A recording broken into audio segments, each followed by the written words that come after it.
बिस्मिल्लाहिर्रहमानिर्रहीम, अस्सलाम वालेकुम। ईद लॉन्च में मैं हूं आपके साथ, आपकी मेज़बान डॉक्टर फलक कादिर। सारे व्यूवर्स को इंटरनेशनली नेशनली जो पाकिस्तान में देख रहे हैं, इंटरनेशनली देख रहे हैं, सबको ईद कुर्बा बहुत बहुत मुबारक हो। आज मेरे साथ जो है वो स्पेशल पैनल मौजूद है गेस्ट का, जिसमें डॉक्टर्स भी हैं, एजुकेशनिस्ट भी हैं और डिज़ाइनर भी हैं। उनसे बातचीत भी करेंगे, उनकी ज़िंदगी के बारे में वो पूछेंगे और इतना भी हम मालूम करेंगे कि जो मीट होता है, हम गोश्त खाते हैं, लगातार खाते रहते हैं, तो इतना ज़्यादा खाने से आपकी सेहत पर क्या असरात हो सकते हैं। हम आपको जो है अपने पैनलिस्ट इंट्रोड्यूस करवाते हैं। सबसे पहले हमारे साथ डॉक्टर मोहम्मद असलम मंदूकरा मौजूद हैं, जो एजुकेशनिस्ट भी हैं, डॉक्टर भी हैं और इनकी जो है वो बहुत सारे इन्होंने फलाही कामों में भी हिस्सा लिया। अस्सलाम वालेकुम sir, warm welcome in my program. उसके साथ साथ हमारे साथ डॉक्टर मोहम्मद सलीम साहब मौजूद हैं, जो एग्जेक्टिव मेंबर हैं मूसा फाउंडेशन के। Warm welcome in my program sir. उसके साथ साथ डॉक्टर मोहम्मद आरिफ मौजूद हैं, जो कार्डियोलॉजिस्ट हैं और डायबिटोलॉजिस्ट हैं, वो भी हमारे साथ मौजूद। अस्सलाम वालेकुम sir, warm welcome in my program. आप सबका बहुत बहुत शुक्रिया, आपने ईद के दिन हमारे व्यूवर्स को इम्पॉर्टेंट बातें देने के लिए अपना टाइम निकाला। बहुत अच्छा लग रहा है आप सबका। सर, आपसे शुरुआत करूँगी सबसे पहले कि पहले तो आप डॉक्टर हैं, फिर आपके बहुत सारा आपका एक लंबा सा इंट्रोडक्शन है जो देते देते शायद मेरा प्रोग्राम भी ख़त्म हो जाएगा। ज़रा बताइएगा कि ये एजुकेशन पर अगर हम बात करें तो, और डॉक्टर भी हैं आप, तो क्या बताएंगे हमारे व्यूवर्स को, किस चीज़ की सबसे ज़्यादा अभी ज़रूरत है? बेसिकली देखा जाए तो हम जो है हमारी सोसाइटी में देखा जाए तो एजुकेशन इस वक्त भी अंडर प्रिविलेज है। हम अपने लोगों को वो एजुकेशन नहीं दे पा रहे जो कि देनी चाहिए। मैं बिलोंग करता हूँ तो क्या नाम मेमन कम्युनिटी से, और हम लोग एजुकेशन पर बहुत ज़्यादा फोकस करते हैं, हेल्थ पर फोकस करते हैं। एजुकेशन की बात की जाए तो इस वक्त क्या नाम मेमन एजुकेशन बोर्ड के तहत हम लोग तकरीबन 7 स्कूल्स जो है वो रन कर रहे हैं, जिसमें एक डिग्री कॉलेज भी है। और ये सारे के सारे स्कूल्स और कॉलेजेस जो है अंडर प्रिविलेज एरिया में हैं, लो प्रोफाइल एरियाज में हैं। ठीक है। पर मिनिमम फीस के साथ भी हम लोग वो कॉलेज एजुकेशन प्रोवाइड कर रहे हैं जो कि बहुत सारे स्कूल बहुत अच्छी फीस लेने के बावजूद भी नहीं कर रहे हैं। ठीक है। तो हमें ज़रूरत है कि हम लोग एज ए सोसाइटी एजुकेशन पर फोकस किया जाए। हम लोग वो उस तरह से शायद नहीं कर पा रहे जिस तरह करना चाहिए। और सबसे अहम चीज़ जो एजुकेशन में हम देखते हैं, हम ये देखते हैं कि अक्सर औकात मोस्टली हमारा पेशेंट और प्रोफेशन के दरमियान बहुत ज़्यादा डिफरेंसेस होते हैं। हमारा पेशेंट कुछ और होता है, हमारा प्रोफेशन कुछ और होता है। ठीक है। मोस्टली दुनिया में अगर आप देखा जाए तो बहुत कम लोग ऐसे हैं जिनका पेशेंट और प्रोफेशन सेम था, and that's why they excel in their life. But mostly लोग जो है चूँकि डिफरेंसेस होते हैं, इसलिए वो उस तरह से एक्सेल नहीं कर पाते जो उनका पोटेंशियल होता है। बिल्कुल ठीक है सर, बिल्कुल दुरुस्त फरमाया आपने। सर, आपकी जानिब आऊँगी। आप जो है एग्जेक्टिव मेंबर हैं मूसा फाउंडेशन के, इसके अलावा आपने बहुत सारे काम किए, फलाही कामों में आपका नाम जो है सर फहरिस्त है और माशाल्लाह आपकी भी प्रोफाइल बहुत हाई प्रोफाइल है। तो ऑनलाइन क्लासेस जो आजकल हो रही हैं और जो ये टाइम पीरियड ड्यू टू कोविड-19, हमारा जो फरवरी से लेकर एंटिल जुलाई, अब तो अगस्त आ गया है, ये जो इतना सारा जो टाइम हमारा बर्बाद हुआ है एजुकेशन का, इसके बारे में आप क्या कहेंगे? क्योंकि सबसे ज़्यादा किसी भी कौम को अगर आप तरक्की देने की कोशिश कर रहे होते हो तो उसकी एजुकेशन सिस्टम को बहुत ज़्यादा आपको स्ट्रॉन्ग करना होता है, और यही चीज़ हम लोग इस चीज़ पर फोकस नहीं करते। इवन अगर कोई एजुकेशन से रेलेवेंट बात हो रही होती है तो लोग चैनल स्विच ऑफ कर देते हैं, मतलब लोग सुनना ही नहीं चाहते, सिर्फ एंटरटेनमेंट की जाने भी इनका माइंड जा रहा होता है। तो क्या करना चाहिए इस सूरत हाल में? बिस्मिल्लाहिर्रहमानिर्रहीम, अस्सलाम वालेकुम और तमाम व्यूवर्स को ईद मुबारक। सबसे पहले बहुत शुक्रिया डॉक्टर साहिबा और मेट्रो टीवी का कि उन्होंने मुझे यहाँ पर मदद किया। जैसे डॉक्टर साहब ने बात की कि एजुकेशन को जो हमने जिस तरीके से प्रमोट करना था उस तरीके से ना हमारी गवर्नमेंट प्रमोट कर सकी और ना हम लोग प्रमोट कर सके। इस वक्त एजुकेशन इंस्टीट्यूशंस को सिर्फ एक बिजनेस के लेवल के ऊपर जो है वो लोग पुकारते हैं, या उस चीज़ के ऊपर जो वो नेमिंग उसके ऊपर ब्लेम गेम करते हैं। लेकिन दुनिया के अंदर, बल्कि किसी भी कौम के अंदर 3 चीज़ें बहुत ज़्यादा अहमियत रखती हैं। आपका सबसे पहले हेल्थ सेक्टर, फिर उसके बाद आपका एजुकेट सेक्टर, फिर उसके बाद आपका लॉ सेक्टर। जो कौमें अगर इन 3 सेक्टर्स के ऊपर काम करती हैं, उनके नौजवान और वो कौम कभी भी जो है वो पसमानदा कौमों के अंदर जो वो तस्वुर नहीं की जाती हैं। क्योंकि अगर बच्चा सेहतमंद होगा, आपके हॉस्पिटल्स अच्छे होंगे, आपके क्लिनिक्स अच्छे होंगे, तो वो एक अच्छी तालीम हासिल कर सकेगा। एक सेहतमंद बच्चा ही एक अच्छी सेहतमंद तरीके के साथ तालीम को हासिल कर सकता है। फिर अगर बच्चा सेहतमंद होगा और वो तालीम याफ्ता होगा, सेहतमंद के बाद वो तालीम याफ्ता होगा, तो वो समझता है कि लॉ क्या कहता है, उसको रूल्स को किस तरीके से इम्प्लीमेंट करवाना है। अब मैं आपके सवाल की तरफ आता हूं कि कोविड-19 के अंदर जो हम टेक्नोलॉजी की तरफ आए हैं, हमारे मुल्क के अंदर टेक्नोलॉजी ज़रूर आती है, और वो लेकिन आती ज़रूर है, लेकिन वो एक बिजनेस के तौर के ऊपर आती है। मैं आपको माजी के अंदर लेके जाऊं, दुनिया के अंदर जितनी कौमों ने तरक्की की है, वो अपनी टेक्नोलॉजी, एटम बम जब जापान के ऊपर गिरा था तो कहा जाता है कि जिस मुल्क के ऊपर एटम बम गिरता है तो वो कौम सदियों और सालों तक जो है वो अपनी उसके ऊपर जो वो खड़ी नहीं हो सकती है। लेकिन जापान आपके सामने आज अगर हम जाते हैं तो जी हमें जापान की गाड़ी चाहिए, जापान का जो है वो इलेक्ट्रॉनिक्स का सामान चाहिए, जापान का कपड़ा चाहिए। जापान ने जब VCR इन्वेंट किया था तो उसने VCR को अपनी टेक्नोलॉजी के लिए यूज किया था। हमारे यहाँ पर वो VCR 40 रुपए, 50 रुपए और 100 रुपए, और उसके साथ 2 फिल्मों के साथ घरों के अंदर फिल्में देखने के लिए इस्तेमाल किया गया। ठीक है, उसके बाद फिर जिद्दत आई, आपका कंप्यूटर आ गया। कंप्यूटर्स के ऊपर हमारे यहाँ पर जगह जगह के ऊपर जो है वो नेट कैफे खुल गया, और उसके अंदर जी बच्चे को CDs दे दी जाती हैं, वो नेट कैफे के अंदर जाके फिल्में देख रहे हैं। हमने उसका इस्तेमाल किया क्या है? आज हमारी कौम रोती है कि जनाब हम जो है, हमने तो सिर्फ अपनी चीज़ों को, दूसरे मुल्क ने जब उसको यानी कि B क्लास, B कैटेगरी कर दिया, तो हमारे मुल्क के लोगों ने उन चीज़ों को खरीदा, उनको भेजा, और उनको पॉजिटिव यूज़ करने के बजाय हमने आज हमारे बच्चे के पास, आज हम कहते हैं कि जी हम मोबाइल फ़ोन्स के ऊपर और ऑनलाइन क्लासेस ले रहे हैं। अब ऑनलाइन अगर ये बच्चा उस वक्त हम VCR को सही मकासद के तौर के ऊपर इस्तेमाल करते, अपने कंप्यूटर्स को सही मकासद के तौर के ऊपर अगर हम अपने एजुकेशन इंस्टीट्यूशंस को इन चीज़ों के ऊपर, टेक्नोलॉजीज के ऊपर लेकर आते, तो आज हमारा बच्चा, मैं फिर वही बात कहूँगा कि मोबाइल के ऊपर वो गेम्स, फिल्में या क्राइम पेट्रोल्स नहीं देख रहा होता, वो आज बैठकर उस टेक्नोलॉजी को पॉजिटिव तौर के ऊपर यूज कर रहा होता है। PUBG भी तो सर, PUBG भी तो एक बहुत बड़ा मसला हो गया है। मसला हो गया है ना, आप मुझे बताएं। और टिकटॉक भी आपका हो गया है। आज छोटे से 5 साल का बच्चा जो है, यानी कि जो जिस अदवार के अंदर हमने तालीम हासिल की है, उन अदवार के अंदर आज टेक्नोलॉजीज होती, तो आज हम अपने बच्चों के ऊपर वॉचिंग, आज जो पेरेंट्स सबसे बड़ा जो एक बहुत बड़ी परेशानी के अंदर जो मुब्तला है कि उसके बच्चे को उस मोबाइल की तमाम टेक्निक्स का इल्म है, लेकिन उसके बाप को नहीं पता, उसकी माँ को नहीं पता। अगर उस दौर के अंदर से, जिस दौर के अंदर फिर कहते हैं कि जी महंगाई होगी है, जिस तरीके से जमाने ने तरक्की की है उसी तरीके के साथ हम भी तरक्की करते हुए जा रहे हैं, लेकिन अदवार का डिफरेंस है, हमने उसके ऊपर वॉच एंड चेक नहीं रखा।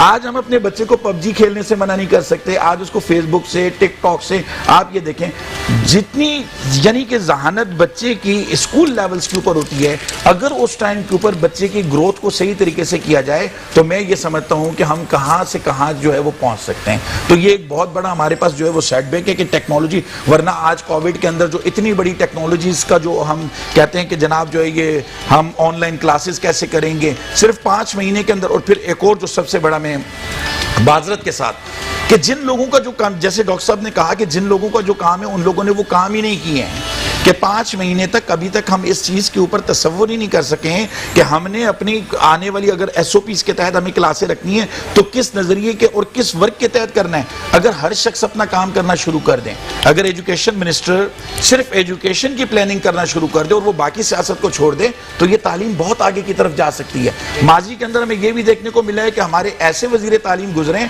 कि जो कि अंगूठा छाप थी।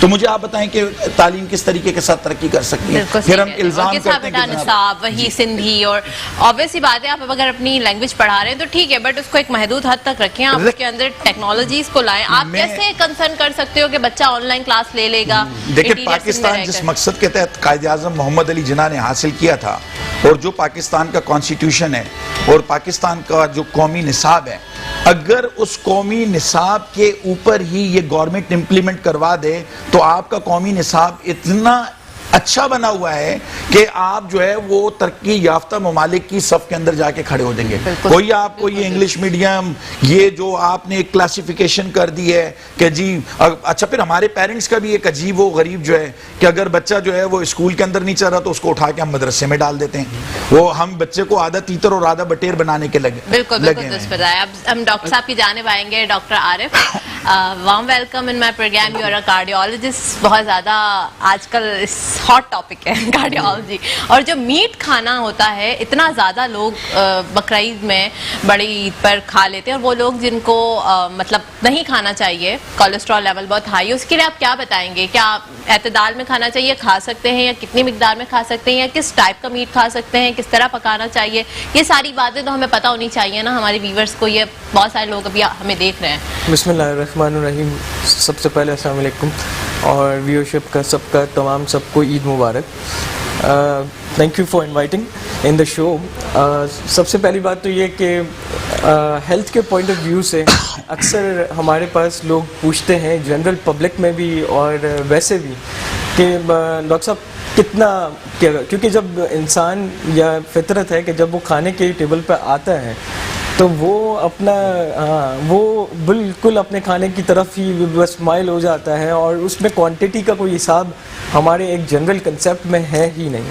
तो हमेशा एक बैलेंस डाइट सेहत को हमेशा बरकरार रखने में फ़ायदेमंद साबित रहती है अमूमन।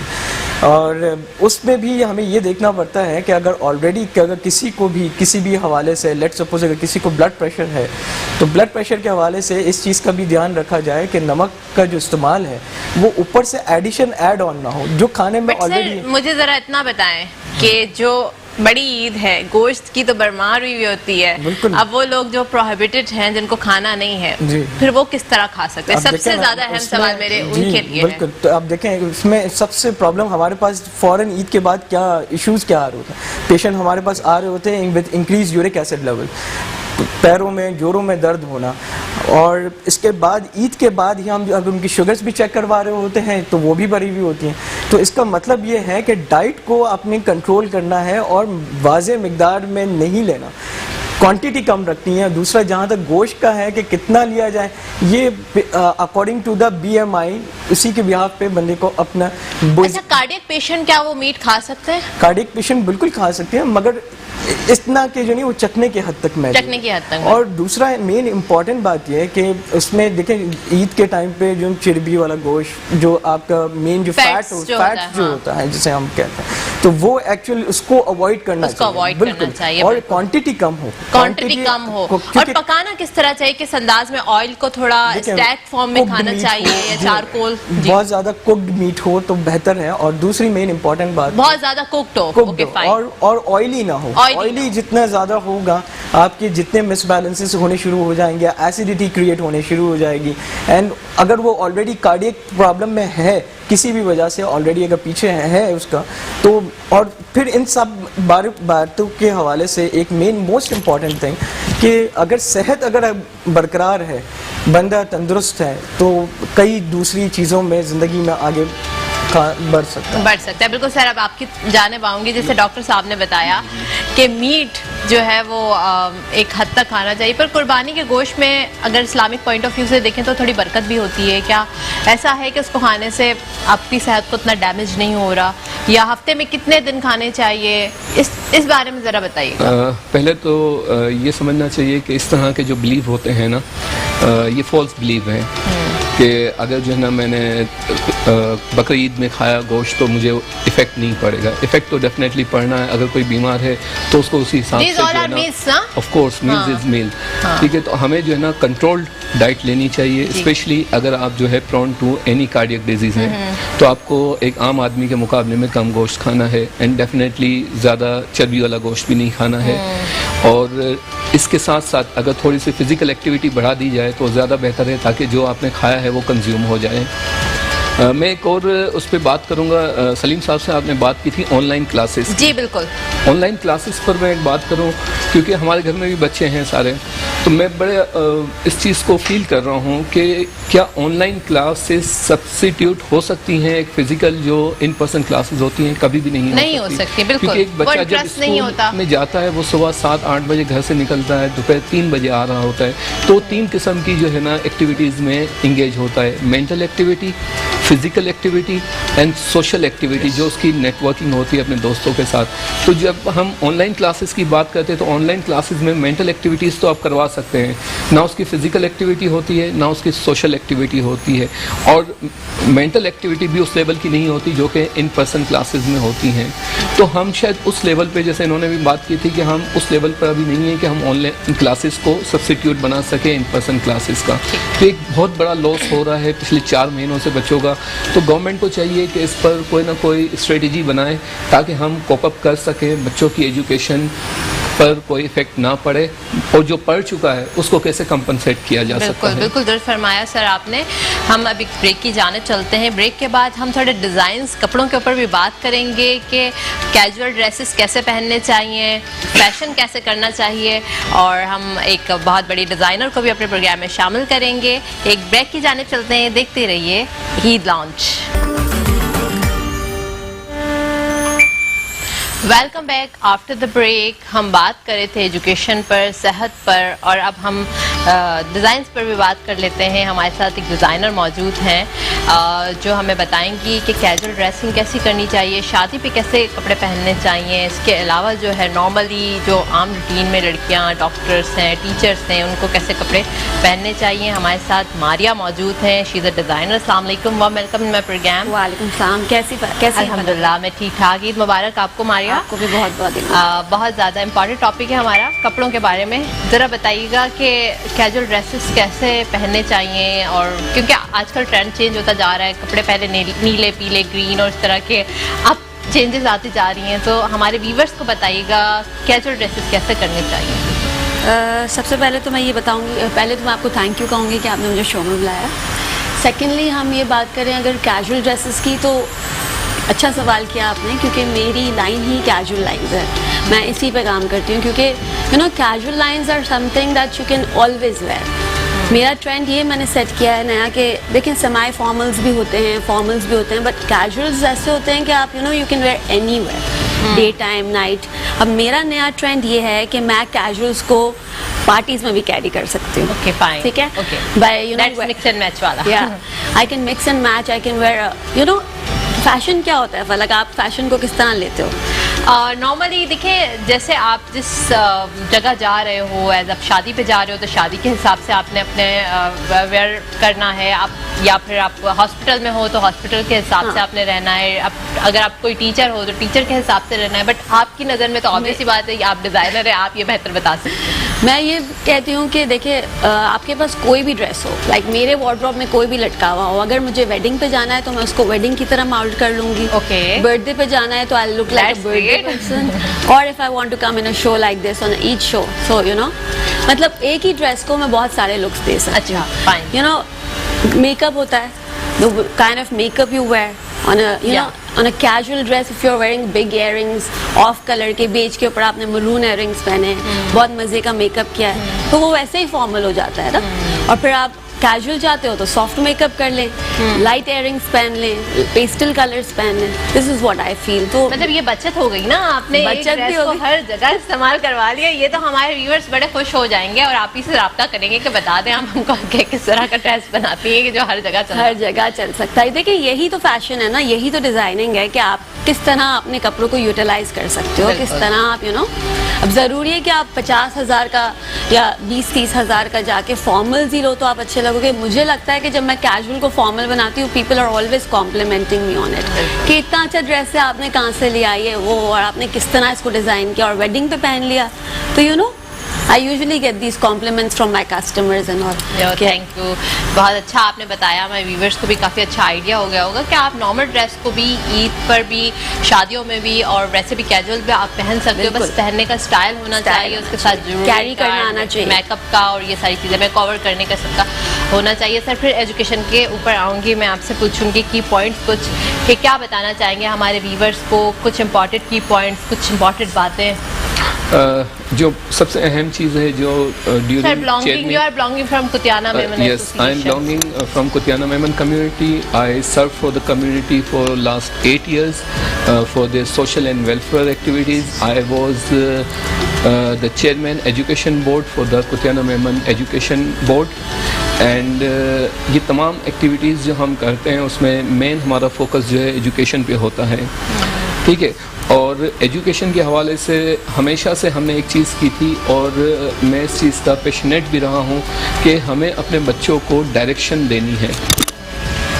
मोस्टली हमारे यहाँ पर जो बच्चे होते हैं उनके पास कोई डायरेक्शन नहीं होती, वो इंस्पायर्ड होते हैं कम्युनिटी से, पेयर्स से और दूसरे अपने साथियों से कि मुझे डॉक्टर बनना है, कोई कह रहा है मुझे इंजीनियर बनना है, किसी ने मुझे चार्टर्ड अकाउंटेंट बनना है। इसके अलावा उनको कोई फील्ड का पता नहीं है, एक चीज़। और सबसे अहम चीज़ ये कि मेरे अंदर क्या है, मेरा इनर क्या है, क्या मैं डॉक्टर बनने के लिए फ़िट हूँ या नहीं, मैं इंजीनियर बनने के लिए फ़िट हूँ या नहीं, मैं उससे को रिलेट नहीं करता, यानी वो बच्चा उससे को रिलेट नहीं कर रहा है, वो सिर्फ इंस्पायर्ड हो रहा है। तो सबसे अहम चीज़ है कि आप अपना इनर देखें, और ये इनर कौन देखेगा, या बच्चा देखेगा या उसकी टीचर जो है या उसके पेरेंट्स आइडेंटिफाई करेंगे। तो इसके लिए काउंसलिंग बहुत ज़रूरी है। हमने हमेशा से काउंसलिंग पर फोकस किया है, हमारे इंस्टीट्यूशंस के अंदर भी हमने काउंसलिंग के बेइंतहा सेशंस करवाए ताकि टीचर्स पहले इस चीज़ से अवेयर हों कि काउंसलिंग होती क्या है और किस तरह से बच्चों की हम काउंसलिंग करेंगे, ताकि वो उनको डायरेक्शन दे सकें। पोटेंशियल बहुत है, पोटेंशियल बेइंतहा है, geographical and human potential Pakistan में बेइंतहा है। अगर किसी चीज़ की ज़रूरत है तो है डायरेक्शन, और डायरेक्शन आएगी काउंसलिंग से। उसमें एक बहुत इसमें एक बहुत बड़ा कॉन्फ्लिक्ट चल रहा है। पेरेंट्स के पास जो है वो आज जो फादर है या मदर है उसके पास टाइम ही नहीं है, बिल्कुल, कि वो अपने बच्चे के जो बच्चा सर आप लोग मूसा फाउंडेशन के प्लेटफॉर्म से भी काम कर रहे हैं, वहाँ से भी एजुकेशन का आपने भी और मजीद प्लान क्या हुआ है कि कुछ बिल्कुल डेफिनेट लास्ट वीक इवेंट जो प्रोग्राम्स था उसके अंदर हमने कहा था कि अगर सरकार अपने स्कूलों को ठीक नहीं करती तो हम उनको अडॉप्ट करने के लिए तैयार है। हेल्थ के अंदर तो हम काम कर ही रहे हैं, क्योंकि मैंने पहले भी ये बात दोहरा चुका हूँ कि जब तक हमारा सेहत का, तालीम का निज़ाम ठीक नहीं होगा, जो चीज़ हम इम्प्लीमेंट करवाना चाह रहे हैं वो कभी पूरी ज़िंदगी आप लगे रहें वो आप इम्प्लीमेंट करवा ही नहीं सकते, क्योंकि जो चीज़ इस वक्त चल रही है वो एक बहुत बड़ा, आगे आप समझें कि कौमें जो है ना वो अपनी यूथ्स के साथ बनती हैं, नौजवानों के साथ बनती हैं। हम नौजवानों पर काम ही नहीं कर रहे। अभी भी जैसे यूथ के ऊपर जो काम करने का, देखिए हमारे ग्राउंड्स हैं उनके ऊपर कब्जा हो चुका है। हम बच्चों को यानी कि फिजिकली तौर के ऊपर कहीं पर भी अपने बच्चों को फिट नहीं देख रहे हैं। आज का जो आपका जितना यूथ है वो जैसे, क्योंकि हमने एक ये जो ऑनलाइन क्लासेस और ऑनलाइन सिस्टम को इतना प्रमोट कर दिया है, और क्योंकि हेल्थ भी इसी के साथ अटैच होती है। सर ऑनलाइन क्लासेस, और आप ही से लूंगी सवाल, पर सर आपसे जरा पूछूंगी जो ऑनलाइन क्लासेस है ये सेहत के लिए कैसी हैं, आपके लिए कैसी हैं? देखिए ऑनलाइन क्लासेस मजबूरी के हद तक तो ठीक है कि जहाँ क्लासेस भी ले रहे हैं हम आईपैड के थ्रू या सेल फोन के थ्रू है, बट रिसर्च ने ये प्रूव किया है कि जितना कांस्टेंट व्यू आप कंटिन्यूसली बेसिस पे सेल फोन के साथ आप करते हैं तो और ख़ास तौर पे बच्चों में तो होता ये है कि जो ये आई की मसल्स फटीग हो जाते हैं। They are different muscles, lateral rectus, medial rectus में उसकी डिटेल में नहीं है, बट हो ये रहा है अब से जो हम देख रहे हैं और रिसर्चर्स ने प्रूव किया है। और वो रिसर्चर्स ने अल्टीमेटली इसका कंक्लूजन में ये निकाला है कि हर 20 सेकंड के बाद आपको अपनी आई बॉल मूव करनी है, not even the eye ball और समथिंग। बच्चों को इंस्ट्रक्ट ये किया गया है कि आप अपने जो आंखें हैं या थोड़ी 20 सेकंड के बाद जो घुमाना या हेड करना जरूरी। एक तो मेन इम्पॉर्टेंट, एक ये बहुत मोस्ट इम्पॉर्टेंट है। सेकंड थिंग जो हम ये देख रहे हैं तमाम जेंडर्स में इररिस्पेक्टिव के क्या एज फैक्टर है, हमने ये देखा है मोस्ट कॉमनली कि जो नेक रिलेटेड इश्यूज हैं, नेक रिलेटेड है, आई रिलेटेड है, आपका मतलब फटीग है। और दूसरी बात अंडरस्टैंडिंग इशू है, ऑनलाइन क्लासेस में आप इतना फोकस नहीं कर सकते। ऑल्सो आपका वेट इंक्रीज होता है, जब आपका वेट इंक्रीज हो रहा है आप ऑनलाइन फिजिकल एक्टिविटी फूड मंगवा रहे हैं, आपकी फिजिकल एक्टिविटी नहीं है। जब आपका वेट इंक्रीज हो रहा है, आपका शुगर लेवल बढ़ रहा है, आपका जो है आपको ब्लड प्रेशर की बीमारी लग रही है, आपने हर चीज को ऑनलाइन के ऊपर कर लिया है कि आज अगर आप बच्ची को बोलें कि जी खाना, तो ऑनलाइन खाना मंगवा सकते हैं, 2 मिनट के अंदर फूड आपका ऑनलाइन आ जाएगा, शॉपिंग आपकी ऑनलाइन के ऊपर। अब उसके अंदर भी बहुत सारी चीजें ऐसी हो गई हैं कि यानी कि उसके अंदर चीटिंग के कॉन्सेप्ट बहुत ज्यादा बिल्डअप हो गया है। और अगर यही चीज आपकी बहुत तेजी के साथ डेवलप हुई तो आने वाले वक्त के अंदर आपको यहाँ पर अस्पतालों, स्कूल्स के बजाय और ग्राउंड्स के बजाय आपको हॉस्पिटल्स को इंक्रीज करना पड़ेगा। और आपके सामने हॉस्पिटल्स की तादाद आप देख लें सिंध के अंदर या पूरे पाकिस्तान के अंदर, अगर आप ओवरऑल देख लें तो सरकारी हॉस्पिटल्स की क्या सूरत हाल है। वहाँ पर बेड्स नहीं है, पेशेंट्स बाहर पड़े हुए हैं, बीमार वहाँ पर हैं, जो हॉस्पिटल ऑपरेशनल भी हैं वहाँ पर अगर 300 बेड्स हैं तो 600 पेशेंट आपके जो वो बाहर हैं। तो फिर एनजीओज को उस फैक्टर के अंदर जो है वो आगे की तरफ जो है वो आना पड़ता है, क्योंकि उनको फिर ये बहुत सारे टास्क, अभी आप देखें कि अगर हमारे पास हॉस्पिटल्स होते हैं तो आज आपका एक्सपो सेंटर जो है एक हॉस्पिटल का जो मंजर जो है वो पेश नहीं कर रहा होता। अगर फिर आप देखें कि जो कॉलेजेस हैं, कई कॉलेजेस हैं जिनको कैंटाइन सेंटर जो है वो बना दिया गया आपका, वहां पर आप देख रहे हैं कि आप लियाकताबाद 10 नंबर के ऊपर चले जाएं तो वहां पर आपका एक रियाज गर्ल्स कॉलेज है, उसको पूरे का पूरा जो है वो यानी कि कोविड की वजह से जो है उनके हैंड ओवर कर दिए गए। तो जब आप एजुकेशनल इंस्टीट्यूशंस को भी हॉस्पिटल्स बनाना शुरू कर देंगे तो फिर आप किस किस्म की कौम जनरेट कर रहे हैं। हमें इसके बारे के अंदर बहुत संजीदगी के साथ सोचना होगा। और अगर आप तालीमी इदारों को समझते हैं, प्राइवेट सेक्टर को आप अगर ये समझते हैं कि जी ये बिजनेस, तो आप अपनी सरकारी इंस्टीट्यूट को ठीक कर लें। आप सरकारी को कर दें तो आप ऑटोमेटिकली तौर के ऊपर खुद ब खुद जो है, मैं समझता हूँ कि जो प्राइवेट सेक्टर्स है वो बंद होना। अब कंपैरेटिवली आप कर लें कि एक वक्त होता था कि जो पंजाब था वो एजुकेशन के ऊपर नंबर 1 था, केपी के एजुकेशन के अंदर नंबर 2 था, और जो है आपका सिंध जो है वो नंबर 3 के ऊपर था।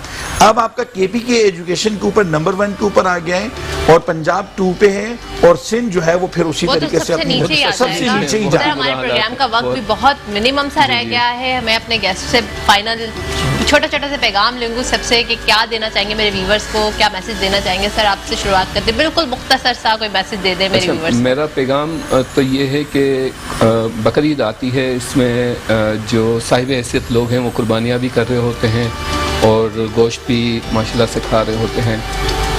तो उसमें यह है कि कम्युनिटी की तरफ से मैं बात करूंगा कि पिछले कुछ सालों से एक एक्टिविटी कम्युनिटी ने शुरू की हुई है जो कि बहुत ही बेहतरीन एक्टिविटी, और ये इस तरह की एक्टिविटीज़ को बढ़ाना चाहिए। उसमें ये किया जाता है कम्युनिटी डिफरेंट साहिब हैसियत लोगों से जो कुर्बानी के जानवर हैं वो लेती हैं और उनको सेंट्रलाइज जो है ना उनकी कुर्बानी की जाती है, और जो गोश्त आता है वो तमाम गरीबों में बिला तफरीक जो है तकसीम किया जाता है। ये एक बहुत अच्छी एक्टिविटी है, मैं समझता हूँ इसको फर्दर इनहांस करना चाहिए। Thank you sir. आप बताएं ज़रा आप क्या मैसेज देना चाहेंगे? सबको यही मैसेज देना चाहूँगी दैट whatever you wear, ठीक है ना, you have to be confident about it. Okay. If you're confident about it, then आप कुछ भी पहन रहे हो आप अच्छे ही लगोगे। ठीक है। So Sir, and yes, I will also say that use pastel colors summers में। ओके सर, आप क्या मैसेज देना चाहेंगे? मोस्ट इम्पॉर्टेंट कि कोविड के हवाले से कि जो तमाम पेशेंट्स जो कि कोविड से इफेक्ट